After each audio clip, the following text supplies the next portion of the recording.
Oh, ayan Jo, ito yung lugar na sinasabi ko sa yung binebenta. Yung yung 2,500 per square meter. Dito ang lugar mo. Kung makakauna tayo, ito ang lugar mo. Pero kung may mauuna sa atin ditong lugar, doon ka na sa likod. Kaya kung maano natin ang mas madali, dito ang pwesto mo. Ito ang pwesto mo.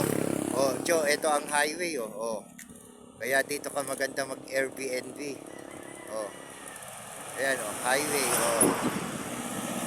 Eh, kung makakabili ka ng lupa dito, oh, ayan ang highway, oh. Oh. Oh. Highway. Oh. Ayan, papuntang Bayawan. Pag nakaharap ako rito, yung sa kaliwa, Pabayawan. Ito, papuntang Dumaguete. Yung sa kanan ko, pag nakaharap ako rito. Oh, ayan yung sinasabi ko sa iyo, Jo. Yung lupa. Tingnan mo. Yun naman yung sinasabi ko sa iyo, yung may bakod na yun, Jo. Oh, ano yan, 1,000 square meter ang nabili ng foreigner. Dapat babayaran niya 2.5 million. Yung may grade na trapal. Oh, hanggang doon sa likod, oh. Oh, eto dito pwesto na pinili ko para sa iyo.